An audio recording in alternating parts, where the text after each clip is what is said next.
The alarm screamed across the command center like a dying animal. Admiral Jake Morrison stood frozen as the reports flooded in from the outer colonies. 3 worlds, 3 peaceful human settlements, all under attack at the same time. "Sir, we're getting emergency transmissions from New Montana," Lieutenant Sarah Kim called out from her station. Her voice cracked as she read the incoming data. "They're using bioweapons. The entire northern continent is going dark." Morrison felt something cold settle in his stomach. New Montana was home to 2 million farmers and their families. Children played in those fields just hours ago. Now those same fields were becoming graveyards. Captain Ben Rodriguez burst through the command center doors, his uniform still wet with sweat from running across the lunar base. "Admiral, Haven's Rest has gone silent. Complete communication blackout 15 minutes ago. Last transmission mentioned strange ships in orbit." The third report came from General Kate Sullivan, her face grim on the main screen. "Millbrook Colony is under direct bombardment. The aliens aren't targeting military installations. They're hitting schools, hospitals, residential areas. This isn't warfare. This is extermination." Morrison had served in the Terran Defense Force for 37 years. He had seen border skirmishes, pirate raids, and diplomatic incidents. But this was different. This was systematic. This was meant to send a message. "Who's responsible?" Morrison asked, though he already suspected the answer. "Zephyrian collective ships, sir," Rodriguez replied. "But they're not alone. We're detecting Cathari battlecruisers in the formations.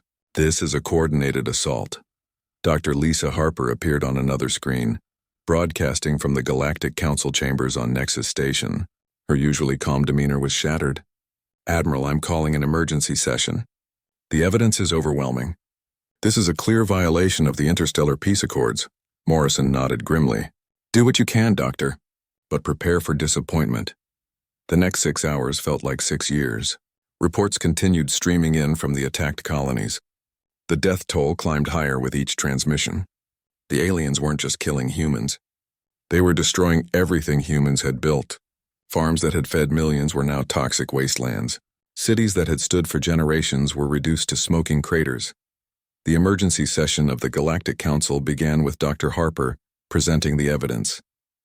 She showed satellite footage of the attacks, chemical analysis of the bioweapons, and testimonies from the few survivors who had escaped in evacuation pods. "The evidence is clear," Harper said to the assembled representatives. "The Zephyrian Collective and their Cathari allies have committed genocide against civilian populations. This demands immediate military intervention." Morrison watched the proceedings from his command center, connected by quantum link. He could see the faces of the alien representatives. Some looked concerned. Most looked bored. A few actually seemed amused. The Thurvak representative was the first to speak. The Terran colonies were built on disputed territory. Perhaps this was simply a property dispute that got out of hand. Property dispute. 2 million dead humans, and they called it a property dispute. The Vaxari delegate joined in. Humans have always been aggressive. Perhaps they provoked this response, aggressive. The humans who had spent 150 years following every galactic law, respecting every treaty, and serving as mediators in countless disputes. But it was Ambassador Veltar of the Zephyrian Collective who delivered the killing blow. The massive insectoid creature rose on its 6 legs, its compound eyes gleaming with satisfaction. "Humans are soft creatures who mistake restraint for strength," Veltar clicked in the universal translator. "They are fit only to serve as laborers and food producers for superior species." This attack was merely a reminder of the natural order. Humans must learn their place in the galactic hierarchy. The chamber erupted in what could only be described as approval. Not all species joined in, but enough did. Enough to make it clear that humanity stood alone. Dr. Harper's voice cut through the noise. "You're talking about genocide. The systematic murder of civilians. We are talking about natural selection," Veltar replied. "The strong survive. The weak serve. This is how the galaxy has always worked." The vote came 30 minutes later. Economic sanctions against the Zephyrian Collective. Not military intervention. Not even diplomatic censure. Economic sanctions that would be lifted within a year. Morrison turned to his senior staff. The command center was silent except for the hum of computers and the distant sound of the lunar base's life support systems. These were his people, men and women who had dedicated their lives to protecting humanity through peaceful means. "Sir," General Sullivan prompted quietly. Morrison looked at the tactical displays showing the devastated colonies. He thought about the children who had died while their parents tried to shield them. He thought about the farmers who had spent their lives growing food to feed the galaxy, only to be murdered for their generosity. For 150 years, we've been nice, Morrison said slowly. We've followed their rules, respected their borders, and swallowed their insults. We chose to be civilized, but they mistake our choice for inability. He walked to the main tactical display and placed his hand on the activation panel. They think we're weak because we chose peace. They think we can't fight because we chose not to. They're about to learn the difference. Morrison's finger hovered over the panel marked Protocol Omega. Every person in the command center knew what that meant. It was the contingency plan they had hoped never to use. The option they had prepared for but prayed would remain theoretical. Admiral, Captain Rodriguez said softly, once we activate this, there's no going back. The galaxy will never see us the same way again. Good, Morrison replied. They've made it clear they don't see us as equals anyway. They see us as prey, as servants, as something to be managed and controlled. He looked around the room at his officers. But we're not prey. We never were. We're the species that hunted mammoths with wooden spears. We're the descendants of warriors who conquered their own world before they reached for the stars. His finger pressed down on the activation panel. Across human space, hidden systems came online. Weapons that had been disguised as civilian infrastructure powered up. Ships that had masqueraded as cargo haulers revealed their true nature. And in secret facilities throughout the solar system, the most dangerous military minds in human history began implementing plans they had refined for decades. Enough, Morrison said to his staff, and the word carried the weight of 2 million dead civilians and 150 years of restrained fury. They wanted to see what humans are really like. Now they'll learn. The activation of Protocol Omega sent signals racing across human space at faster than light speeds, on every human world in every hidden facility, and aboard every disguised vessel. Systems that had waited in silence for decades suddenly came alive. Colonel Ryan Mitchell received his activation code while standing in what appeared to be a botanical research station on Europa. The facility grew flowers and vegetables for the inner colonies, or so the galaxy believed. But when Mitchell placed his hand on a scanner hidden behind a false wall, the entire complex transformed. The flower beds retracted into the floor. The greenhouse domes split apart to reveal launch bays, and from underground chambers that officially did not exist, the most dangerous soldiers humanity had ever produced began emerging. Gentlemen, Mitchell addressed his team as they assembled in the command center that moments ago had been a seed storage room. For the past 20 years, you've been gardeners, farmers, and botanists. Today, you remember what you really are. The men and women before him were not ordinary soldiers. They were the children and grandchildren of Earth's special forces, enhanced through generations of careful breeding and training. While the galaxy saw peaceful human farmers, these individuals had spent their entire lives preparing for war. Dr. Amy Chen was analyzing alien tissue samples in her laboratory on Mars when her console chimed with the Omega signal. To any outside observer, she was a xenobiologist studying the dietary needs of various alien species. The reality was far more sinister. For 30 years, Chen had been mapping the weaknesses of every known alien species. She had studied their bone structures, analyzed their blood chemistry, and identified their vulnerabilities. Her research had been disguised as peaceful scientific inquiry, but every experiment had been designed with one purpose: to find the most efficient ways to kill them. Computer, access Project Nightfall, Chen commanded as her laboratory walls slid away to reveal weapon development bays that stretched for kilometers underground. The first weapon she activated was specifically designed for Zephyrian physiology. Their chitinous exoskeletons were incredibly resistant to kinetic weapons, but Chen had discovered they conducted heat with terrifying efficiency. The plasma rifles her team had developed would turn their natural armor into an oven that would cook them from the inside. Captain Paul Grant was flying a routine cargo run between Earth and the asteroid belt when his ship's hidden systems activated. The vessel that appeared to be a simple freight hauler suddenly bristled with weapon arrays. The cargo bays opened to reveal fighter craft that no alien species had ever seen. "This is Grant to all Omega units," he broadcast on encrypted channels. "The masquerade is over. Time to show them what human engineering really looks like. The fighter he climbed into was a masterpiece of human military design. While alien ships relied on energy shields and heavy armor, human vessels were built for speed, maneuverability, and overwhelming firepower. They were designed by a species that had learned warfare in 3 dimensions, fighting aerial battles above their homeworld for centuries before reaching space. General Sullivan coordinated the awakening from her command center beneath Luna's surface. The facility was officially listed as a mining operation, but it was actually the most sophisticated military command center in the galaxy. From here, she could coordinate operations across hundreds of star systems in real time. Status report, Sullivan demanded as holographic displays showed human forces across the galaxy dropping their civilian disguises. All Omega sites are online, her aide reported. We have full communication with sleeper cells in 43 alien systems. Deep cover assets are reporting readiness for operation. Deep cover assets. For over a century, humans had been placing their people in alien societies, not as spies exactly, but as observers.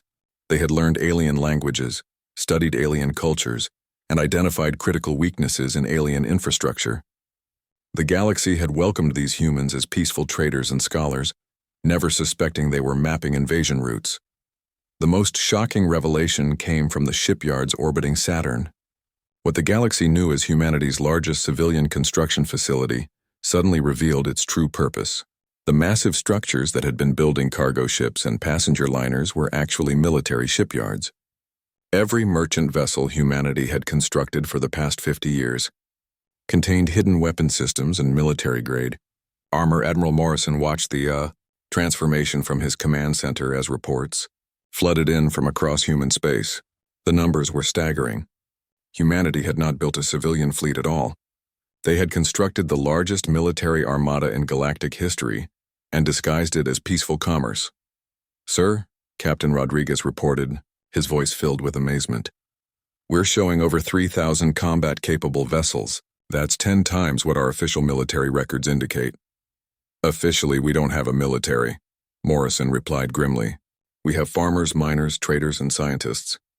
The galaxy insisted we remain peaceful, so we became very peaceful people who happened to know how to build weapons of mass destruction in their spare time."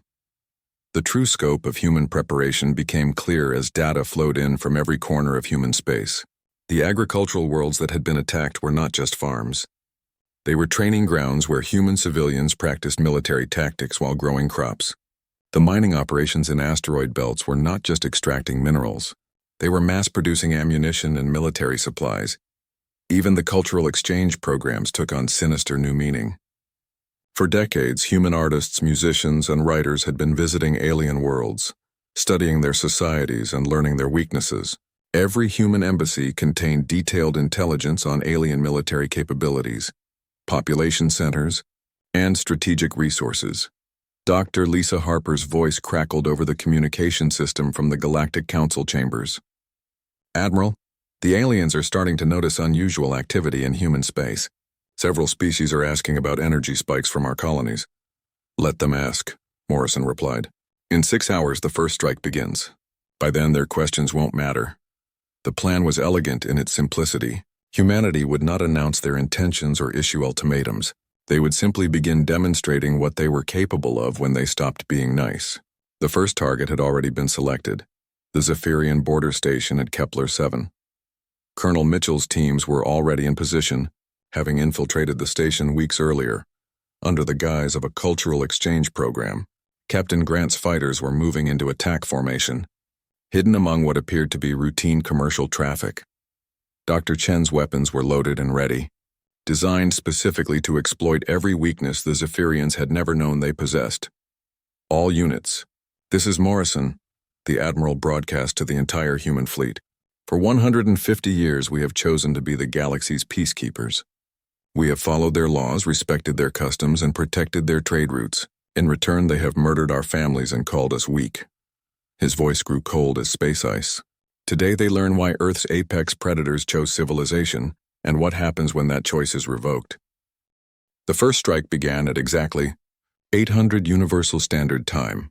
The Zephyrian border station at Kepler 7 was a massive structure, housing 50,000 aliens and serving as the primary military checkpoint between Zephyrian space and the neutral zones. It was considered the most heavily defended outpost in their empire. Colonel Mitchell and his team had been on the station for 3 weeks, posing as human cultural researchers studying Zephyrian art. The aliens had welcomed them warmly, proud to show off their achievements to the peaceful humans. They had no idea they were giving guided tours to the most lethal infiltration specialists humanity had ever produced. Phase 1 is go, Mitchell whispered into his communicator as he stood in the station's central art gallery, admiring what the Zephyrians considered their greatest cultural treasure. Around him, his team members were scattered throughout the facility, each in position at critical infrastructure points. The humans moved with precision that would have impressed their ancestors, who had once hunted in packs across African plains. In less than 3 minutes, they had simultaneously disabled the station's shields, weapon systems, and communication arrays. The Zephyrians never had time to send a distress signal. Captain Grant's fighter squadron emerged from the shadow of a nearby asteroid, their ship's true capabilities finally revealed. The craft moved like hunting birds, swooping and diving in patterns that alien minds could not predict or counter. While Zephyrian ships were designed for straight-line combat, human fighters danced through space in 3 dimensions. Target their command structure first, Grant ordered as his plasma cannons charged. Let's show them what happens when you threaten human children.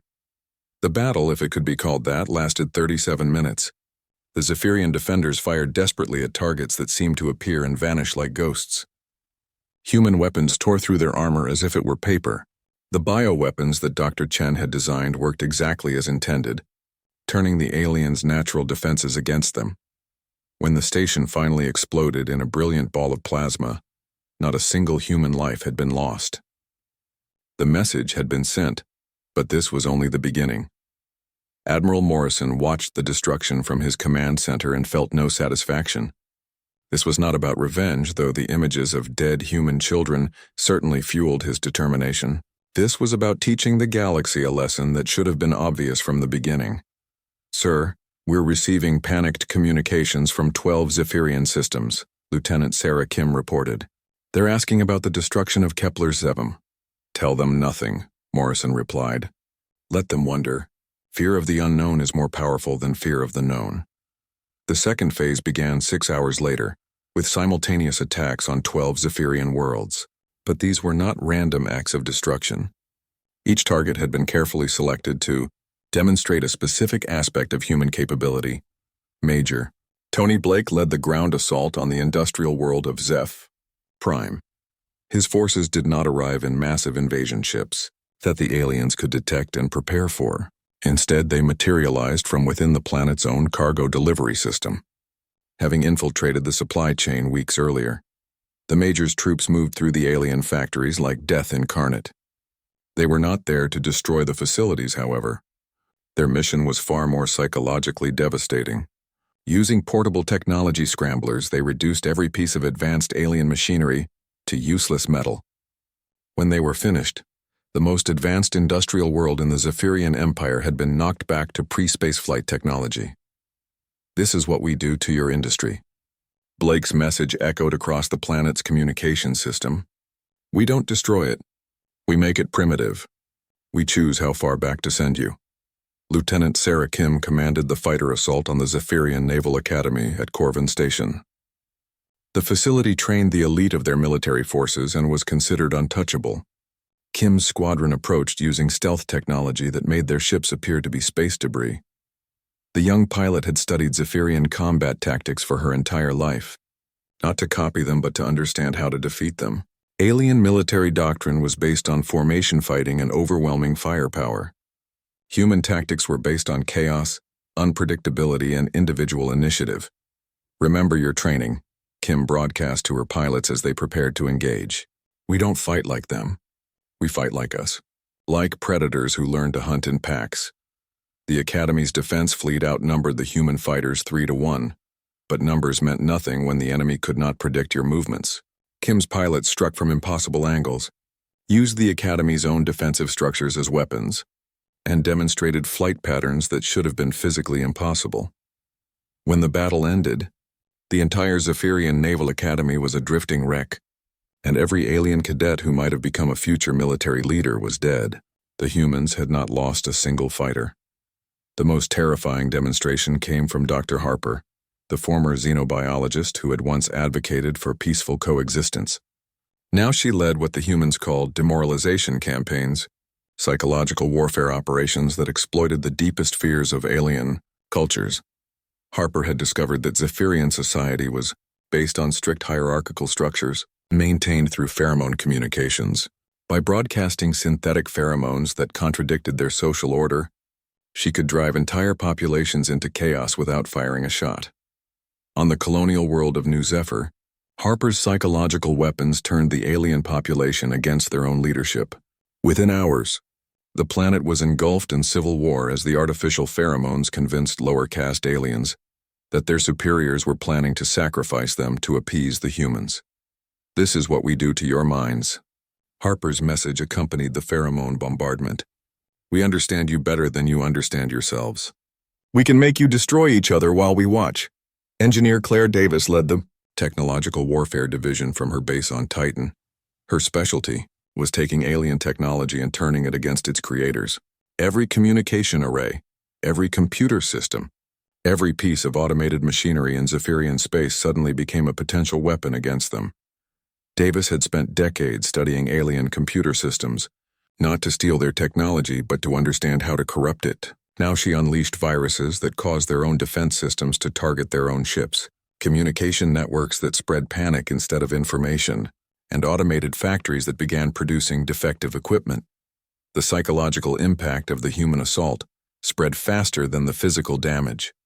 Across the galaxy, alien species that had dismissed humanity as weak and primitive were suddenly confronted with the reality of what humans were truly capable of when they chose to make war instead of peace. The Cathari hegemony, seeing the destruction of their Zephyrian allies, attempted to negotiate a separate peace. Their ambassador sent desperate messages to every human colony, offering tribute, territory, and complete submission in exchange for mercy. General Sullivan's response became legendary throughout the galaxy and would be remembered for centuries. "You can surrender to the Galactic Council. They believe in mercy. We no longer recognize their authority." The galaxy began to understand the true scope of human preparation when Admiral Steve Parker's reconnaissance fleets revealed themselves across alien space. For over a century, what appeared to be human merchant ships had been quietly mapping every star system, every asteroid field, and every hidden military installation in known space. Parker stood on the bridge of his flagship, the vessel that had spent 30 years disguised as a deep space mining platform. Around him, holographic displays showed detailed intelligence on over 400 alien worlds, complete with defensive positions, population centers, and resource locations. "Sir, we have complete tactical data on every major alien civilization," his intelligence officer reported.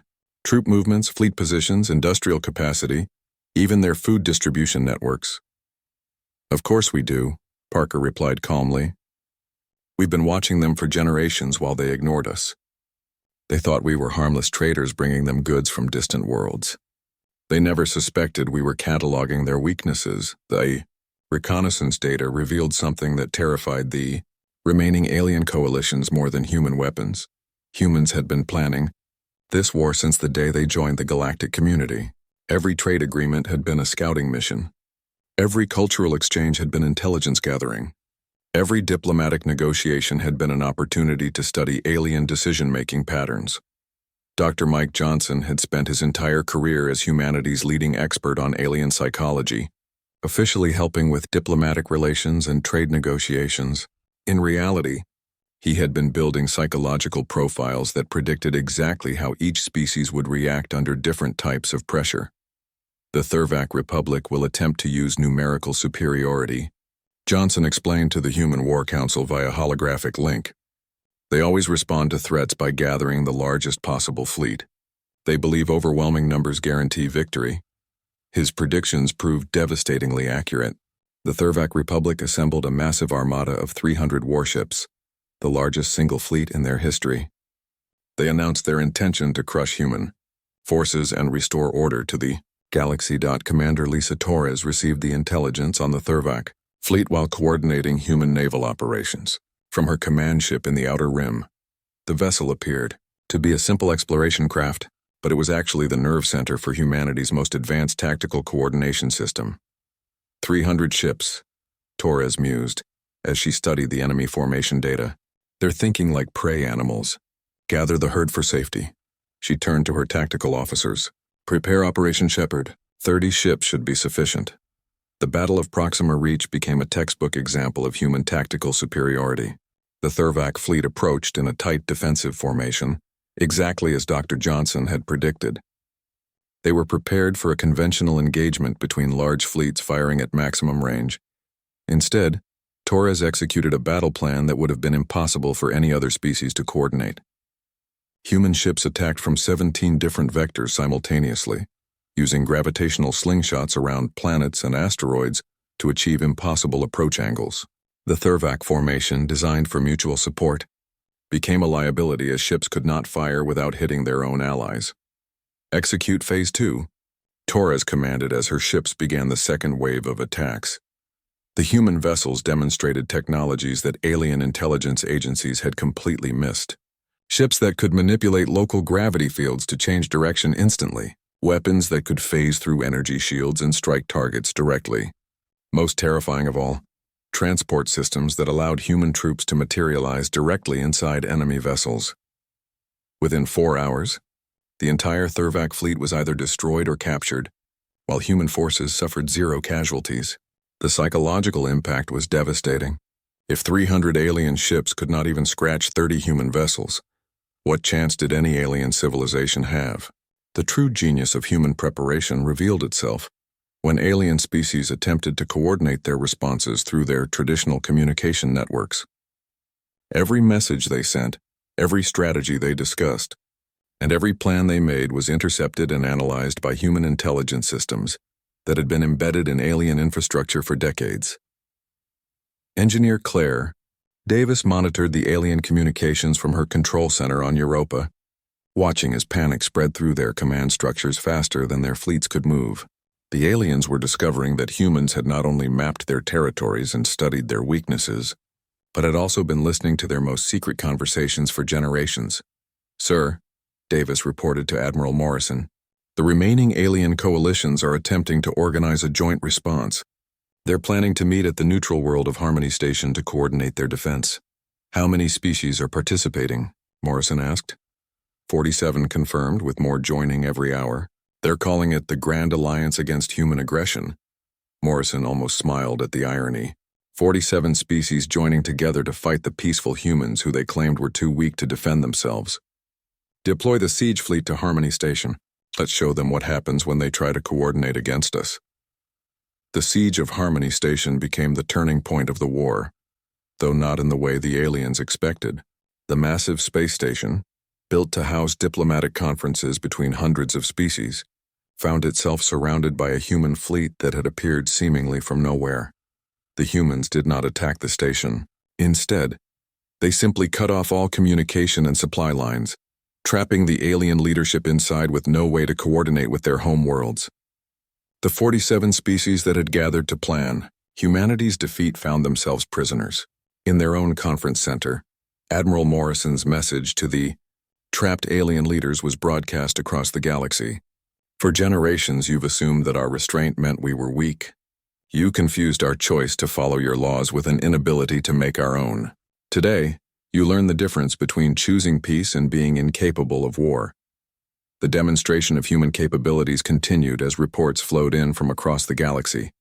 Human forces were not just winning battles, they were rewriting the rules of warfare itself. Ships that could phase through solid matter, weapons that targeted specific genetic markers, soldiers who could fight in perfect coordination across light years of distance. Most terrifying of all was the revelation that humans had been holding back even during their current campaign. The weapons and tactics they were using represented only a fraction of their true capabilities. The aliens began to realize that humanity could have conquered the galaxy at any time over the past century, but had chosen not to. Captain Paul Grant led a demonstration flight over the Galactic Council, homeworld of Nexus Station, his fighters performing maneuvers that should have been impossible according to known physics. The message was clear. Human technology was so far advanced beyond alien understanding that resistance was meaningless. This is what we were hiding. Grant broadcast to the alien populations watching in terror from below. This is what we chose not to use when we could have ruled you all decades ago. We preferred to be your partners. You decided to make us your enemies instead. The final psychological blow came when the aliens realized the true extent of human infiltration. There were humans in positions of influence throughout alien society, not as spies but as people who had genuinely integrated into alien cultures while maintaining their loyalty to humanity. When the war began, these individuals revealed themselves and began coordinating resistance efforts from within alien territories. The galaxy's greatest civilizations found themselves fighting enemies who knew their secrets, understood their weaknesses, and had been preparing for this conflict longer than most of their soldiers had been alive. The realization spread like wildfire. Humanity had not just been ready for war. They had been actively planning for the day when peaceful coexistence would no longer be possible. As reports of human victories poured in from every corner of known space, one fact became undeniably clear to every alien leader. They had not been fighting a war against humanity. They had been participating in a demonstration of human superiority that had been planned for over a century. The war ended not with a final battle, but with a simple message broadcast across every communication system in the galaxy. Admiral Morrison's voice reached every world, every space station and every ship simultaneously, carried by human technology that bypassed all alien defenses and encryption. This is Admiral Morrison of the Terran Defense Force speaking to all remaining alien civilizations. You have 3 choices. Surrender unconditionally within the next 12 hours. Attempt to continue fighting and face complete extinction, or witness a demonstration of what total war actually means to a species that conquered their own world before they reached for the stars. The demonstration began on the uninhabited world of Kepler-1b, a planet that alien scientists had been studying for decades. In 30 minutes, human weapons turned the entire world into a cloud of superheated gas and debris. The message was clear. If they chose to continue fighting, this would be the fate of every alien world in the galaxy. President Nancy Williams addressed the galaxy from her office in New Geneva 12 hours later. She had been elected to lead humanity through what everyone hoped would be a peaceful transition to galactic citizenship. Instead, she found herself governing a species that had just revealed itself as the most dangerous force in known space. The war is over, Williams announced calmly. Every major alien fleet has surrendered or been destroyed. Every alien government has either capitulated or ceased to exist. The Galactic Council, which failed to prevent genocide against human civilians, is hereby dissolved. The speed of the collapse stunned even human military leaders. In less than 2 months, civilizations that had dominated the galaxy for millennia had been reduced to occupied territories under human administration. The transformation was so complete that many alien species struggled to understand what had happened. General Chris Adams found himself appointed as military governor of over 400 former alien worlds. His headquarters on the former Galactic Council homeworld of Nexus Station buzzed with activity as human administrators worked to establish order across territories that spanned thousands of light years. Sir, we're receiving surrender delegations from 17 more species today, his aide reported. They're all asking for the same thing, to become protectorates under human authority. Adams nodded grimly. They finally understand that fighting us was never really an option. We gave them the choice to coexist peacefully, and they chose to see how far they could push us instead. The occupation of former alien territories revealed the true scope of human planning. Every major alien world found itself governed by humans who spoke their languages fluently, understood their cultures intimately, and knew exactly which policies would maintain order while advancing human interests.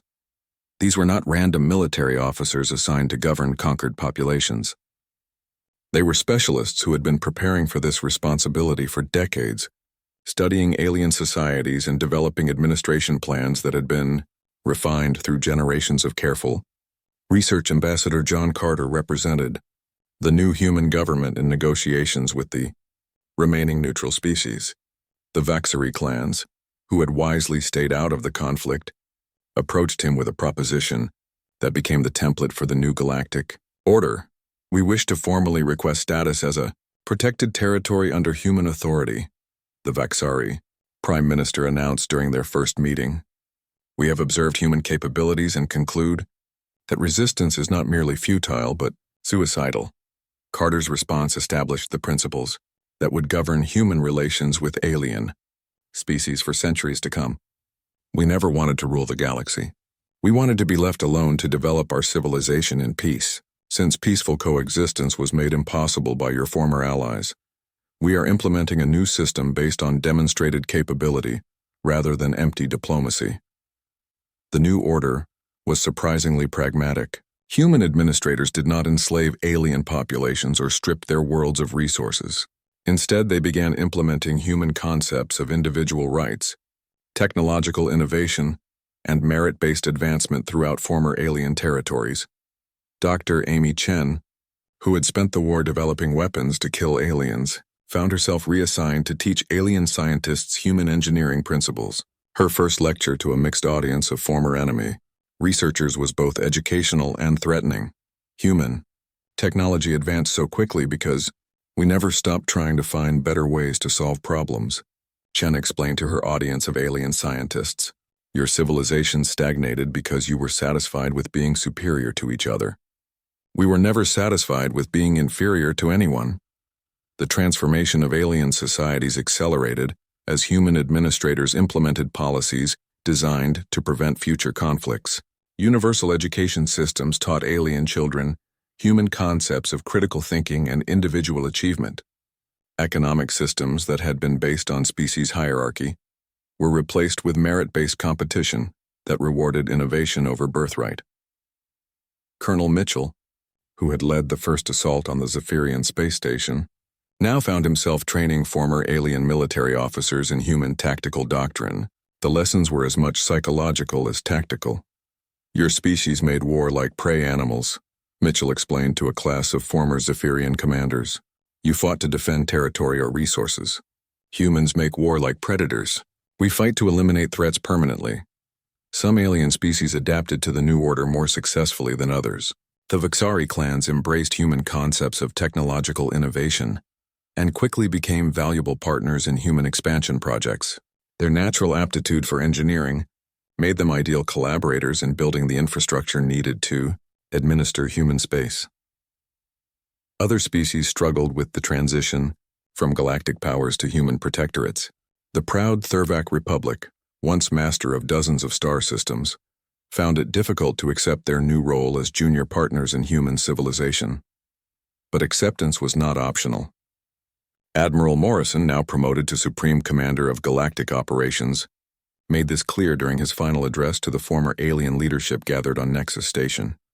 You spent centuries building a galaxy where strength determined status and the weak served the strong. We have simply demonstrated that humans are stronger than all of you combined. The natural order you claim to represent now recognizes humanity as the apex species. The establishment of the new galactic order proceeded with the same methodical efficiency that had characterized the human military campaign. Every former alien world received human governors who implemented identical administrative systems. Every former alien fleet was either scrapped or absorbed into human naval forces. Every former alien government was replaced with human-supervised councils that operated under strict guidelines. Captain Rodriguez, now Admiral of the Human Colonial Fleet, oversaw the expansion of human territory from 47 systems to over 400, but this was not random conquest for its own sake. Every new human colony was strategically positioned to ensure that no future alien coalition could threaten human civilians. The memorial service for the victims of the original alien attacks took place 1 year after the end of the war. Admiral Morrison, now in his final years of service, stood before the monument erected on New Montana, where the first human children had died. The inscription on the memorial became the motto of the new galactic order. They learned too late that our mercy was a gift, not a given. They mistook our choice for weakness and discovered the difference between civilization and capability. As Morrison looked out over the restored farmlands where human families were once again growing crops to feed the galaxy, he reflected on the transformation that had occurred. Humanity had not become cruel conquerors. but they had established beyond any doubt that their peaceful nature was a conscious choice that could be withdrawn when circumstances demanded it. The galaxy now understood what humans had always known. True strength was not the ability to destroy, but the wisdom to choose when destruction was necessary, and the capability to carry it out with absolute efficiency when that choice was made.